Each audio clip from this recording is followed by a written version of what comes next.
des listes d'éléments. C'est l'une des tâches les plus fréquentes, mais aussi l'une des plus complexes en ce qui concerne la programmation d'interface utilisateur sur Android. Une liste est une répétition d'éléments affichant la même interface, mais présentant des données différentes. Cette phrase est très importante à comprendre, donc décortiquons-la. Première partie, une liste est une répétition d'éléments affichant la même interface. Nous allons donc afficher un grand nombre de fois la même vue à la suite. Deuxième partie, mais présentant des données différentes. C'est-à-dire qu'au fur et à mesure que nous ferons défiler les cellules de la liste, ce n'est pas la vue qui va changer, mais les données affichées. Il faut bien comprendre que construire une vue est une opération lourde du système Android. Donc si nous affichons 50 éléments, construire 50 fois la même vue consiste en une grande perte de ressources et va méchamment faire laguer votre application. Le truc consiste donc à construire autant de vues que le système peut en afficher, et pas plus. Lorsqu'on défilera vers le bas, la vue du haut, qui sera maintenant entièrement cachée, sera réutilisée pour afficher une nouvelle cellule en bas, et ainsi de suite pour chaque vue ainsi cachée. On appelle ce processus le recyclage des cellules. Ce recyclage implique deux choses à bien comprendre. Premièrement, cela signifie qu'une vue n'est pas liée ad vitam à la même donnée. C'est important car lors de la réaction à un événement, comme dans un on-click listener, vous allez d'abord devoir récupérer l'information en cours d'affichage par cette vue. Deuxièmement, vous devez comprendre que lorsque vous récupérez une vue recyclée, cette vue affiche encore la donnée précédente. Souvent, ce n'est pas grave, car la nouvelle donnée écrase complètement l'ancienne. Mais voici un exemple où ce n'est pas le cas. Imaginez une simple liste de personnes. Chaque cellule affiche les noms et prénoms de cette personne, ainsi que son numéro de téléphone. De plus, une cellule peut afficher une étoile si cette personne est déclarée comme favorite. Le problème arrivera lorsque la cellule d'une personne favorite sera recyclée pour réafficher une personne non favorite. Dans ce cas, si vous ne pensez pas à explicitement désactiver l'étoile dans la cellule, vous afficherez des données inconsistantes. Ok, avant d'aller plus loin, on va faire, comme souvent, un peu d'histoire. Quand Android est sorti en 2008, il y avait bien sûr, parmi les vues du système, une vue nommée List View. Cette vue fonctionnait plus ou moins bien. Pourquoi ? Parce qu'afficher des listes est une tâche complexe au cœur d'une application Android, quelle qu'elle soit. Bien sûr, il y allait avoir des bugs, des cas d'utilisation imprévus, etc. Et au fur et à mesure des versions d'Android, Google a donc corrigé et amélioré la bien nommée List View.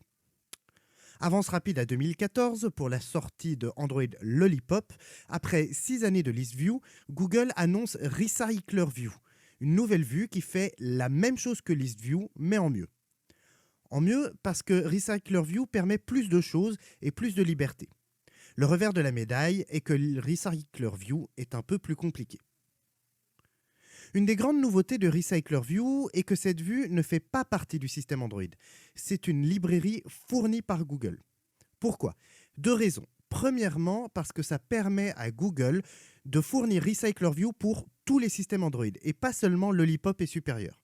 Recycler View est compatible à partir d'Android 2.1. Et la seconde raison vient du fait que Google reconnaît l'importance cruciale de cette vue dans les applications. Ils se permettent ainsi de la mettre à jour et d'améliorer et de corriger pour toutes les versions d'Android. Dans ce cours, nous allons nous attarder sur Recycler View. Mais sachez que les fonctionnements de base sont assez similaires. Donc vous pourrez sans difficulté passer de List View à Recycler View et inversement si le besoin s'en fait sentir. On commence donc, comme pour toutes les librairies, par déclarer la dépendance dans notre script Gradle. Android Studio, qui détecte le changement dans le script Gradle, nous propose ensuite de synchroniser le nouveau script afin de récupérer la dépendance. Une fois ceci fait, je peux, dans un layout, ajouter la vue. Comme je viens de vous l'expliquer, Recycler View n'est pas une vue standard du système Android, mais fournie par une librairie externe. Elle n'apparaît donc pas dans la liste des vues du système. Et pour l'ajouter, il faut cliquer sur Custom View, puis sélectionner android.support.v7.widget.recyclerView.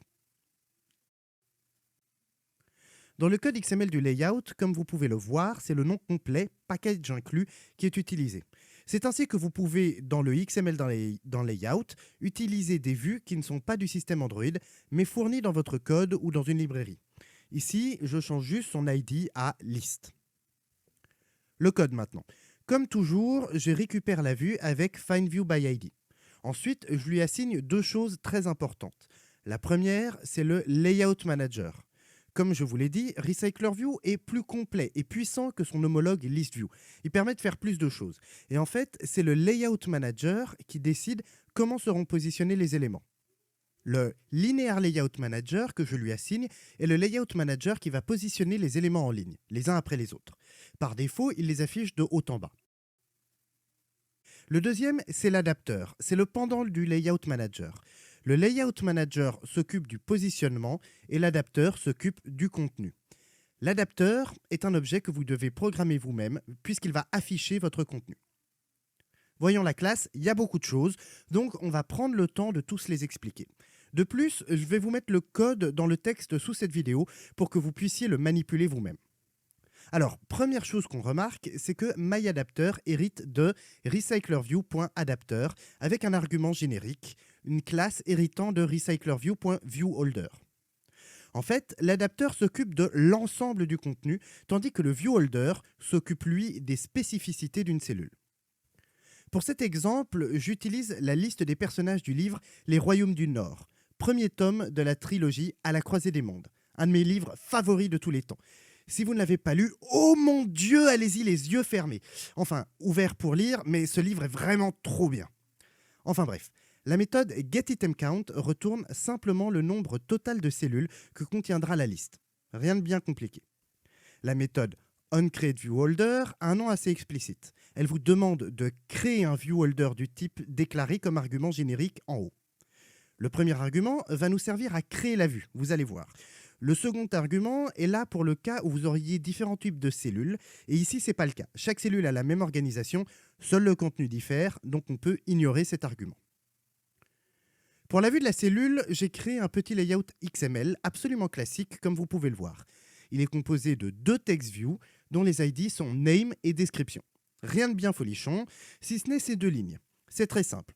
Lines égale 1 signifie que la TextView est limitée à une seule ligne, et ellipsize égale end signifie que si le texte est trop grand pour ne s'afficher que sur une seule ligne, alors la ligne se terminera par 3 petits points. Pour créer un layout depuis un XML, il nous faut un layout inflator qu'on récupère avec cette ligne de code un peu barbare. Pour ensuite récupérer le layout, on utilise la méthode inflate du layout inflator comme ceci. Et si vous voulez comprendre chacun des arguments, allez donc lire la documentation de la méthode. Sérieusement, allez-y. Votre progression dans l'univers Android se fera avant tout en lisant de la documentation. Et enfin, on crée le viewholder en lui passant en paramètre constructeur la vue du layout ainsi créé. Bon, on a vu la méthode qui donne le nombre de cellules et la méthode qui crée la vue d'une cellule. Alors, que reste-t-il? Et bien sûr, il reste la méthode qui applique une donnée à une vue. C'est donc le boulot de onBindViewHolder. On dit qu'on bind la donnée à la vue. Cette méthode prend en paramètre le viewholder qui va recevoir la donnée et la position de la cellule. C'est à nous de choisir la donnée qui va être affichée à cette position. Ici, je récupère la paire à la position donnée dans la liste et je la fournis au viewholder pour qu'il l'affiche. Notez que, contrairement aux deux précédentes méthodes, onBindViewHolder sera appelé à chaque fois qu'une donnée devra être affichée dans une cellule, que cette cellule soit nouvellement créée ou recyclée. Passons à la classe MyViewHolder. Son constructeur prend en paramètre la vue affichée. Dans ce constructeur, je vais récupérer les deux TextView. Alors, pourquoi dans le constructeur? En fait, il faut comprendre que le viewholder se voit assigner une vue qui ne changera jamais. Or, l'opération FindViewById est lourde. En la réalisant dans le constructeur du viewholder, je m'assure de ne faire cette opération qu'une seule fois au constructeur et pas à chaque fois que j'affiche une nouvelle donnée. Enfin, dans la méthode display, j'affiche les données de la paire qui m'est fournie. Ouf, on a fini. On peut enfin lancer l'app. Et voilà, on a une belle liste, ce qui scrolle bien, tout comme il faut, parfait. Alors maintenant, disons que j'aimerais afficher le texte complet de la description quand je clique sur une cellule. Alors, comment faire? Déjà, il faut se rappeler qu'une même cellule peut afficher un contenu différent en fonction du moment où vous cliquez dessus, puisqu'elle peut être recyclée. La première étape est donc d'enregistrer la donnée au moment où vous l'affichez, de manière à être sûr d'avoir accès à la donnée affichée. Donc dans la méthode display de mon viewholder, j'enregistre donc dans une propriété la paire que